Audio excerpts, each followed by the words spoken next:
I know where I'm going, I just can't wait, 'cause I can see the future, and it looks great. We can make it happen, we'll break it away, so come along with us, let's do it today. It's up to me, and it's up to you. If you really want it, you can make it come true. We got the energy, we got the power right now. We're great, going great. Yeah, we're great, going great. We're going great.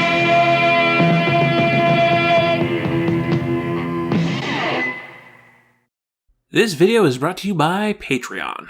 Patreon. Crisp and clean and no caffeine. 1983.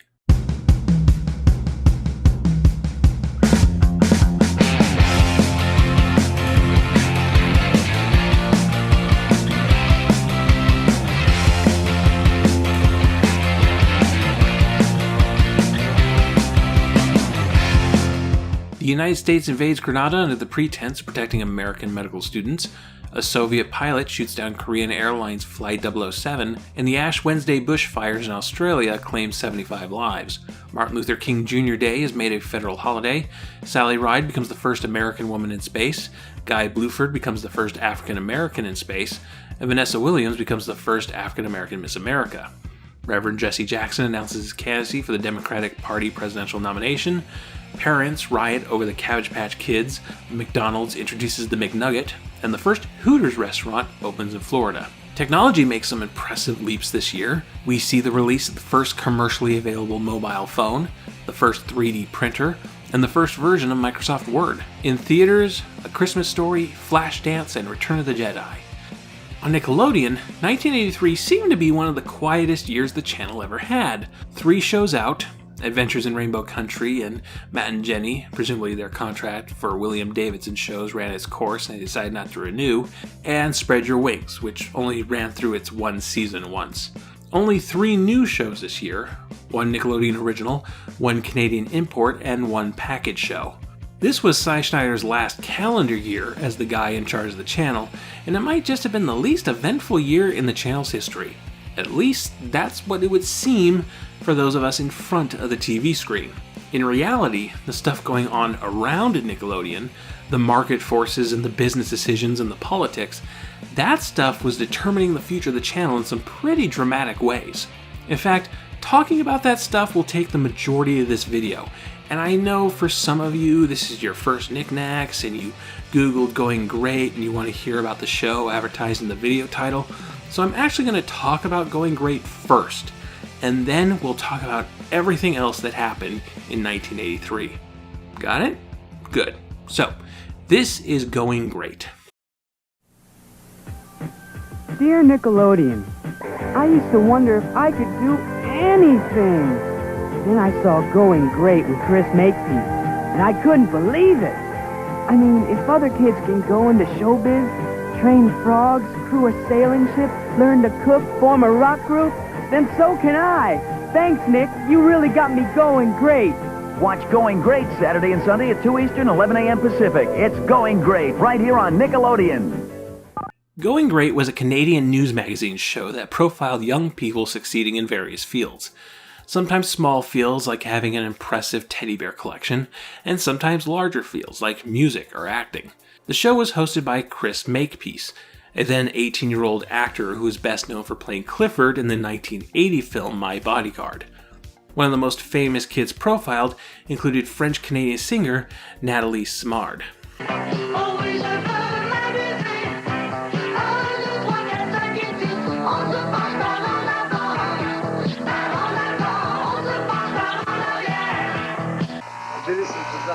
From studio sound booth to factory floor, Nathalie's the youngest Quebec celebrity to have a line of designer clothes with her signature on them. When Nathalie performs with her brother, René, they put on a real song and dance show. That means a lot of time spent in dance school.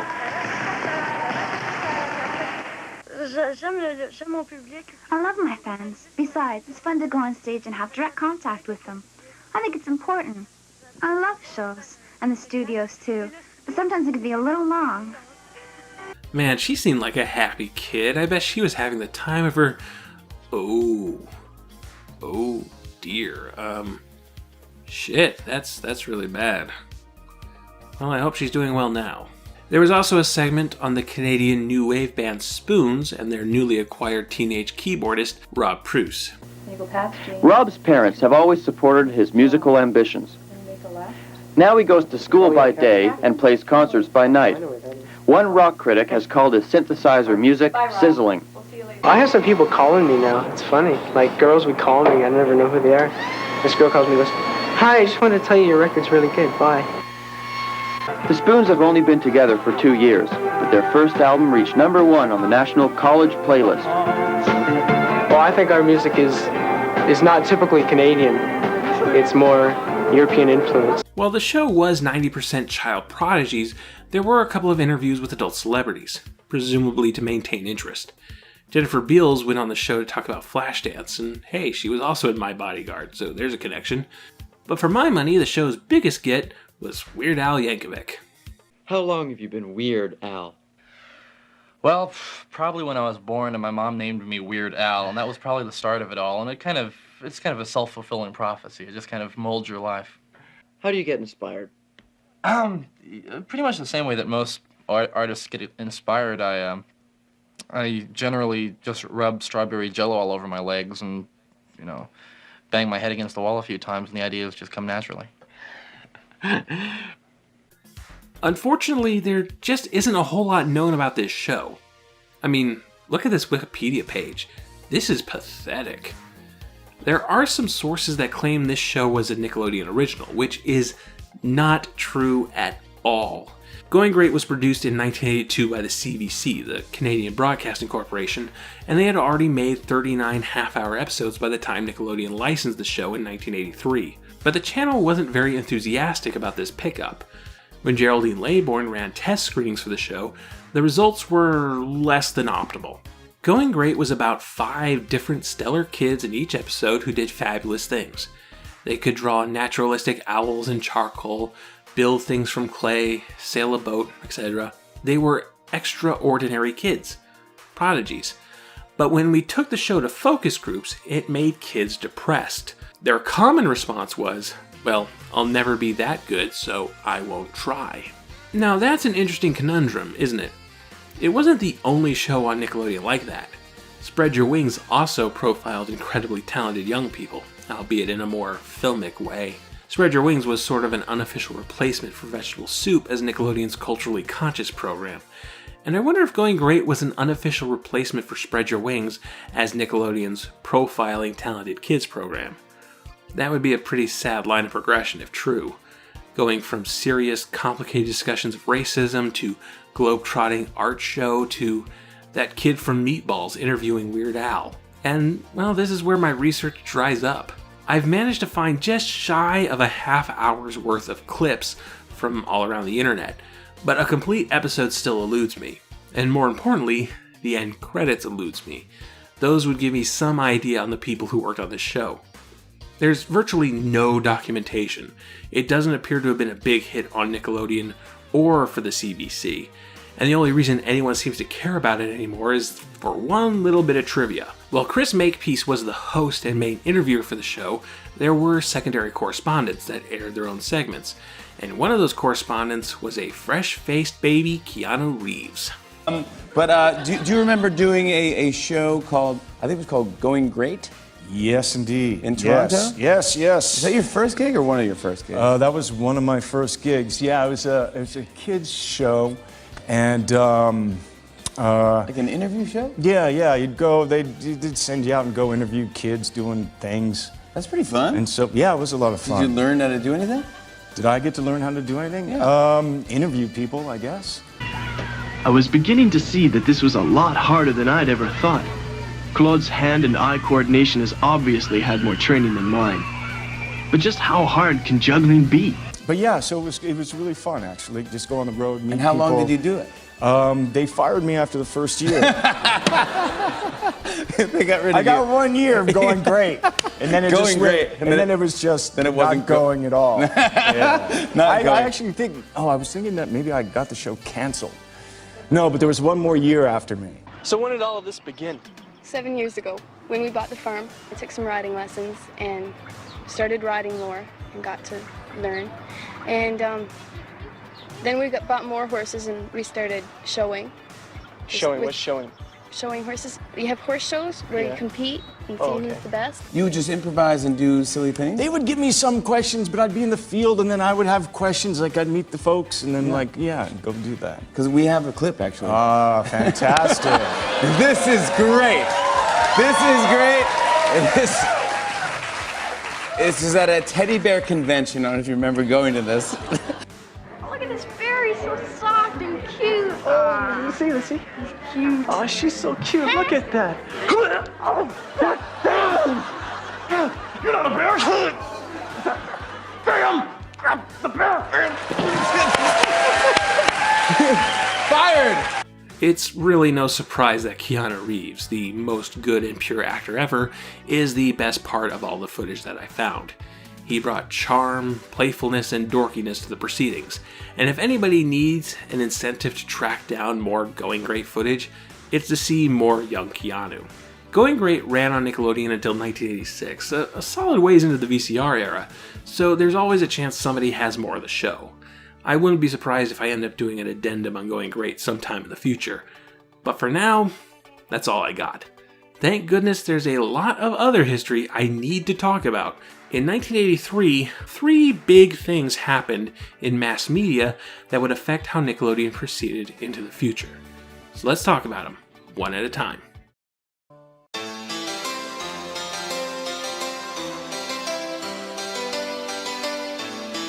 For the first, we go to network television, where a sea change in children's media was finally becoming noticeable with the September premiere of He-Man and the Masters of the Universe, a Filmation-produced animated adventure based on a toy line from Mattel, that company Cy Schneider helped put on the map. I'm not here to speak of the show's qualities. I know it's a nostalgic classic for many an 80s kid, and I won't deny just how fabulous Skeletor is. Just as I suspected. Hollow, you metal-munching moron. Why do I surround myself with fools? Even the robots are smarter than you. You overgrown alley cat. You pathetic pair of pitiful pinheads. But no matter how much we might like it, He-Man was, first and foremost, a show designed to sell toys. Something that children's television couldn't have done as little as 5 years prior. When Ronald Reagan became president, a major component of his time in office was massive deregulation in many departments, including the Federal Communications Commission, or FCC. Previously, the FCC had set up regulations on the ratio of educational versus pure entertainment children's programming on television, and rules against shows that could function as a half-hour commercial. These regulations were in response to trends that, Cy Schneider himself had helped push, with Mattel brand television shows aimed at children. In 1981, Ronald Reagan appointed Mark S. Fowler as the new commissioner of the FCC, and he was gung-ho for free markets and consumer choice. Beginning back with Chairman Dean Birch in the early 70s, the FCC started to eliminate regulations, a policy he called deregulation. Succeeding FCC chairmen have continued the process. I have said that we're going to unregulate, and that's the difference. We're going to finish the job. Total deregulation? To the maximum extent possible, because only in this way can we ensure maximum consumer choice and diversity. We are not unregulating in order to help business, although that is a definite benefit, because it eliminates costs that are inevitably passed on to the consumers. But present regulations also prohibit players from entering other markets. They constitute barriers to entry into, for example, the video marketplace. So to unregulate, we must also permit the maximum number of players to play. By the way, this interview is great because Fowler comes off as just a total knob. Tell us something about your background. I'm a US taxpayer and a former fetus. I like to add that. That seems fashionable nowadays. It was through Fowler's unregulations that a show like He-Man and the Master of the Universe could come to air. It wasn't the only toy-based show in 1983. We also saw Saturday Supercade, Dungeons & Dragons, and Rubik the Amazing Cube? My name is Rubik. But it was the success of He-Man that really opened the floodgates for properties like Transformers, G.I. Joe, Rainbow Bright, Thundercats, My Little Pony, and the Teenage Mutant Ninja Turtles to come in, just as getting the latest hot toy became a critical holiday marketing strategy. Remember when I mentioned Cabbage Patch Kids earlier? Large demand and limited supply had people getting violent so that they could acquire one of those toys for Christmas. Suddenly aware that people would give each other black eyes over toys, deciding what toys became popular was a vital strategy, and being able to influence that with the new powers gifted to toy companies by the FCC pretty much determined what 80s kids would be watching for the next decade. Again, not saying that there's not good television in all this mess, but toy sales came first. So what did that mean for Nickelodeon? Directly, not much, as cable-exclusive television sat largely outside those FCC regulations anyway. But the rise of toy-driven Saturday morning blocks made Nickelodeon a more distinct alternative to mainstream children's television. A non-commercial educational children's channel was seen by some as the answer to all this madness, not the least of which was Peggy Charon, the founder of Action for Children's Television, or ACT, a national child advocacy organization. In the late 60s, Charon led the charge of industry lobbying and political pressure that helped get those regulations passed by the FCC in the first place. Free Kids TV with TLC, tender loving care. Take the time to talk about what they see. Take the time to look within too. Take time to help choose what they see. Treat TV with TLC, tender loving care. Write Action for Children's Television, Newtonville, Mass. For Charon, Fowler and He-Man were the nightmare scenario. She brought the issue of toy-based programming to the American people. This was an egregious way to make programming, and it resulted in nothing good. It started with He-Man. He-Man was a gigantic success out of the box. So everybody, of course, acted like lemmings. Everybody ran toward doing toy-related programs in the mid-1980s. At one point, there were close to 65 toy-related programs available in syndication. The creative problem was impossible to solve because you had to get your 65 episodes of the series done and produced in time for the toy launch, so you never had enough time to develop anything good. Eventually, kids turned their backs to it, but in the meantime, Peggy Charon did a good job of getting everybody riled up. On the flip side, the relationship between Charon and Nickelodeon was pretty positive. Charon had reservations about cable not being available to low-income households, but appreciated the existence of a children's channel that was largely educational, devoid of toy-related programming and completely commercial-free. Nickelodeon deserves every award it's gotten. It's a microcosm of what television for children should be. It has diversity. It's like a children's library that has comic books on the shelves, but also has biographies of sport figures and how-to books. Eventually, Nickelodeon would have to take on advertising to survive, which Charon had reservations about, but Jerry Laybourne, the now new president of Nickelodeon, shared a lot of Charon's values and concerns and was very careful in how advertising was implemented. In those early years, the ad salespeople would have been happy if we had acquired a violent cartoon library.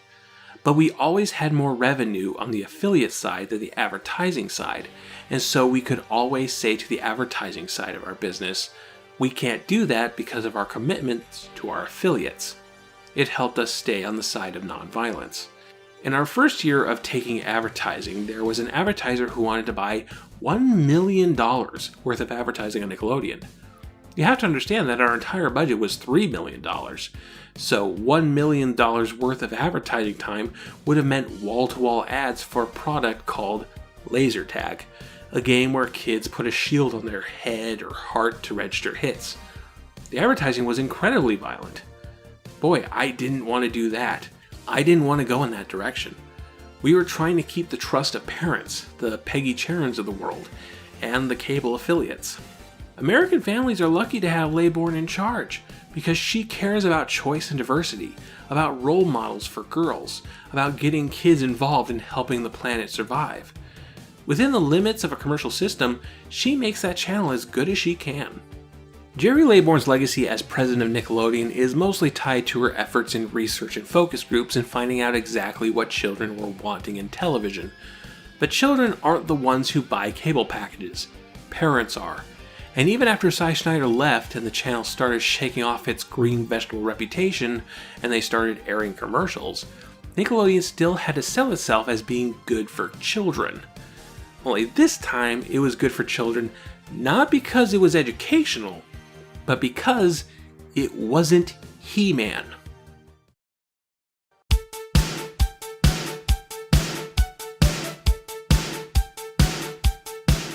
Up to this point, Nickelodeon's main competition had been network television, but it would only be a matter of time before another children's entertainment channel would enter the market.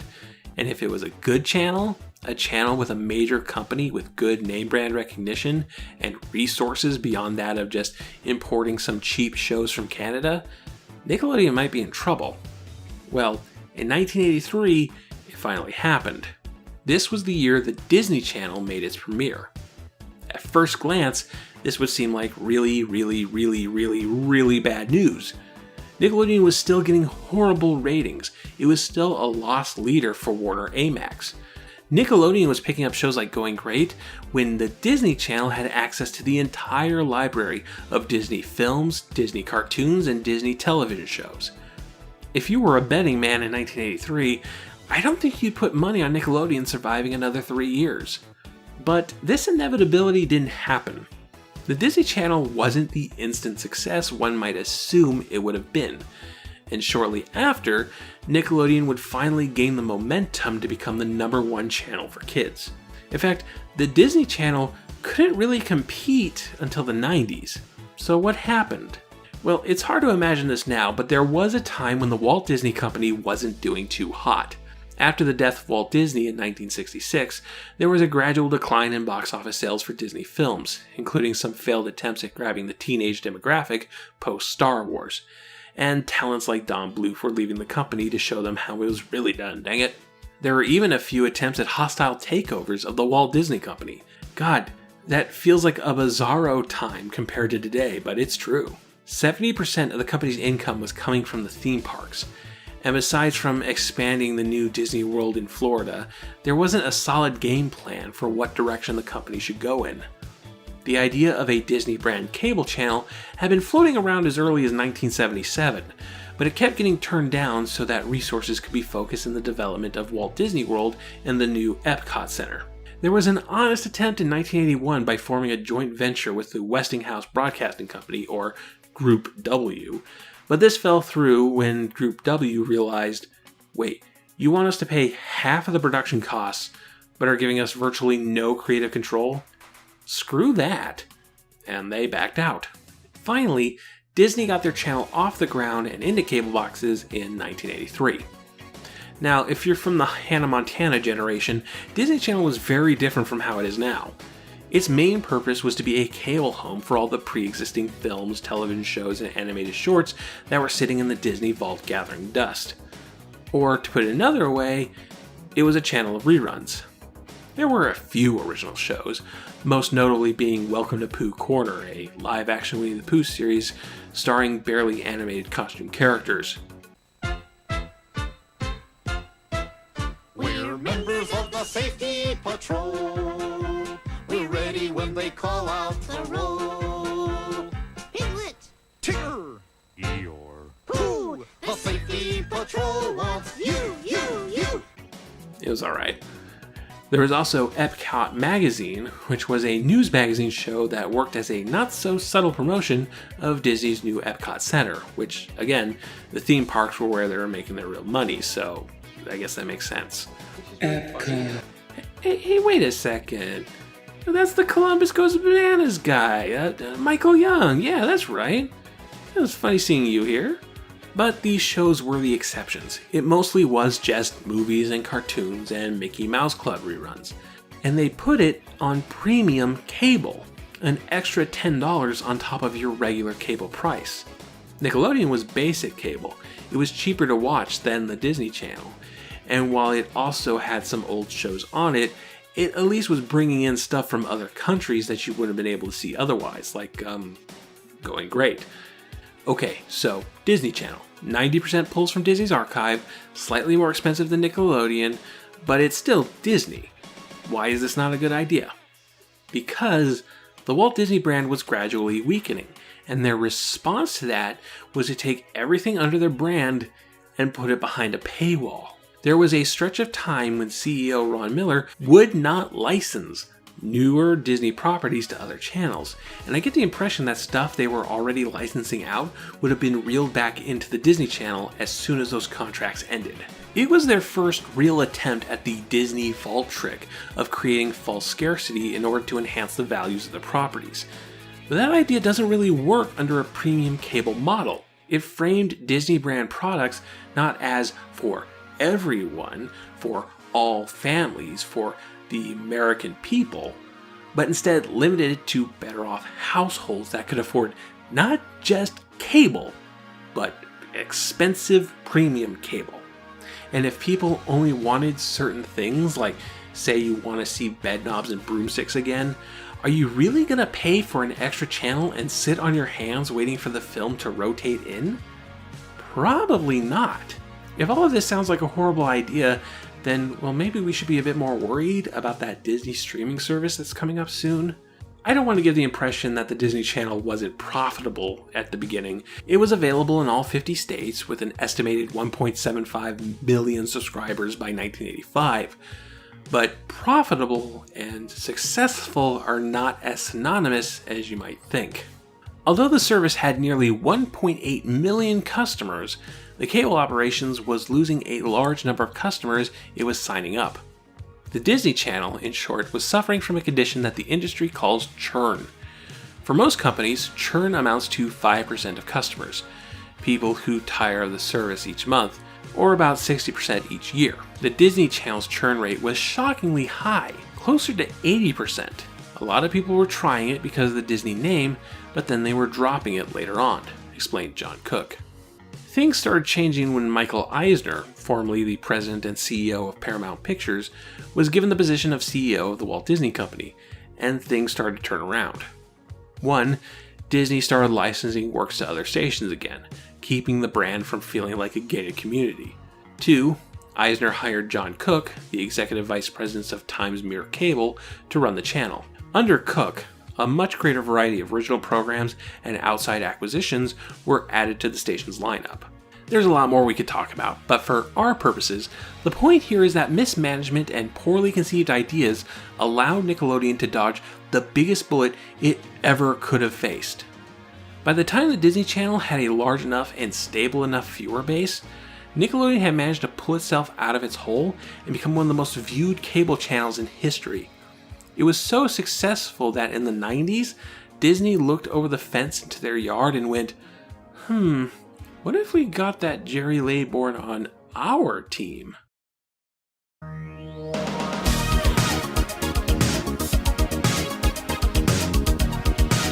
One of the first big names in video games was Atari. Atari first created the Pong arcade cabinet, which became the first commercially successful video game, and then the Atari video computer system in 1977, which popularized cartridge-based home video systems. However, only 6 years later, things were looking apocalyptic for the company. The market was being flooded with rival consoles. Games from third-party developers were making more money than Atari's own original products. And then, these two games happened. The home console port for Pac-Man, and the official license game for E.T. the Extraterrestrial. Both games are infamous for their low quality, but bad games were nothing new, even by 1983. The problem was that Atari massively overprojected game sales for the 1982 holiday season. For E.T., upwards to 3.5 million cartridges remained unsold, gathering dust in warehouses, leading Atari to quite famously bury a large amount of unsold cartridges and gaming equipment in a landfill in New Mexico. For some, this was the defining moment of what became the video game crash of 1983. Video game revenues plummeted by 97% between 83 and 85, and it might have been the end of video games as a medium in North America if a little company from Japan didn't swoop in to save the day. Atari didn't survive. The company went defunct in 1984, and its assets were blown to the wind. But what does that have to do with Nickelodeon? How could the failure of a medium completely separate from cable television affect them? Because Atari was owned by Warner Communications.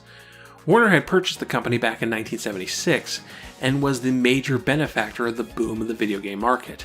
Between 1976 and 1981, Warner's sales went from $775 million to nearly $4 billion, thanks in large part due to the video game industry. And you can bet there was synergy among Warner's operations. Here's a 1982 episode of the Nickelodeon-created series Against the Odds, with footage from Atari's version of Space Invaders. The advanced technology that grew out of the space program is responsible for all kinds of other byproducts. The mini-computer, the digital watch, satellite communications, and even... Despite a changing America, the moon landing will stand forever as one of the grandest moments in the history of exploration. And here's a Nickelodeon-produced 1982 episode of You Can't Do That on Television that's all about how these kids can't stop playing the critically panned Atari version of Pac-Man. Hey, Moose, you're on the air. Yeah, later, Ross. I'm on a roll. Moose, there's a show to do. You gotta do the intro. Yeah, I'm not now, Ross. The Ghostly Quartet are after me. Moose, if you don't tell the folks out there that this show is about addictions, we are going to... What do you mean addiction? Well, like Rubik's Cubes, soap operas, and video games. Video games? Oh, come on. Who would be addicted to a video game? Look at that. Now I'm going to have to start over. Hoover Chesky, look what I've got for you, a Pac-Man game. Oh, boy, a Pac-Man game. I love Pac-Man. Lisa, come on. You're supposed to make the little man run around the maze and eat all the space wafers. I can't make it do that. We're both on the same diet. You can't do that on television has been an eat-em-up production. These are not coincidences. Warner's cross-brand marketing game was strong. And when video games failed, Warner failed. For the first time in years, warner-amex reported losses in the final quarter of 1982. And in the first 3 quarters of 1983, it lost $424 million. Warner-Amex's cable operations were still not making the money they needed to make, but that was okay for a while because video game profits were making up the slack. They thought they were richer than they were. They wouldn't have gotten into as deep a hole at Warner-Amex if they didn't think they could have afforded it because they were making so much money at Atari. Without Atari, they wouldn't have been as aggressive and have lost as much money. They would have cut their losses earlier. Without Atari's early success, Nickelodeon, which was a lost leader right out the gate, probably wouldn't have lasted more than a year or two. Likewise, without Atari's continued success, the still failing channel was at risk, along with all of Warner's other cable operations, even MTV. Warner Communications' partnership with American Express resulted in a $875 million line of credit. Not funding, but credit. That was owed. In order to tighten belts, 1,500 of Warner-Amex's 4,000 employees were let go in early 1984. Stuff had to be done, assets had to be rearranged, and hard decisions had to be made. For example, remember the movie channel? The station that began as a premium channel called Star Channel, which was on when Nickelodeon went off the air at night? That wasn't working out, so Warner-Amex looked to form a merger between the movie channel and Showtime, a premium movie channel owned by, drumroll please, Viacom. Yes, this is the point that Warner started up business relationships with Nickelodeon's future owners. The story of how Nickelodeon ended up with Viacom is a video unto itself, so we'll pick that story up later. But this is when the ball started rolling. There's a direct line of causation. If the video game crash hadn't happened, if Warner hadn't put so many eggs in the Atari basket, warner-amex wouldn't have been in financial trouble, wouldn't have to consider selling off their assets to other companies. And also, all that other stuff was happening. Nickelodeon is and was a lot of things, but one thing it's never been is unconnected from all the complicated market and political systems that run our media. If the Reagan administration hadn't gutted the FCC regulations, if Disney had been more on the ball with their channel, if Atari hadn't overestimated how many people would want to play their E.T. game, we would be talking about a very different channel. We here at Knacks are all about the histories, qualities, and influences of children's television, but the truth is, how good or not a show like Going Great is almost completely insignificant to the impact of these larger market forces. There have been many, many, many great shows on Nickelodeon, but the ones that were actual game changers, the ones that took the channel into new directions, the ones that could compete with these market forces, those shows are still in the single digits, and we've already talked about 2 of them. History is a massive, complicated thing, and to study it is to be constantly surprised by how any event can ripple out and affect any number of systems. 1983 might not have been a big year for what Nickelodeon was showing on the screen, but everything else around it makes 1983 one of the most important years in the channel's history. Anyway, here's more footage of a young Keanu Reeves being cute. Watch this, okay? Ready? Well, now that I've had lots and lots of practice, maybe I can do some tricks that even Claude doesn't know about. Ouais, c'est beau, mais regarde ça. What? Hey, you never told me about the unicycle part. Guess it's back to my training. And keep your weight forward, just like you were walking. Just take small steps. Yeah, okay, now you want to go around the corner a bit. Where? On the front. Look, Ma, I'm rolling. Yeah, that's good. Bear Jay! I've been looking all over for you. We gotta go down to the Bears Only Cafe and talk bearsness. Listen, you know that Bears Necessity contest? We've got problems. So listen, we'll go down, we'll talk business, and hey, everything will be okay. I love this guy. Let's go. Way to go! Good! Okay, Miss McGee. Okay. Okay, Miss McGee, I'm on you. I'm on the horse. All right. Can I go through the trail? Yeah.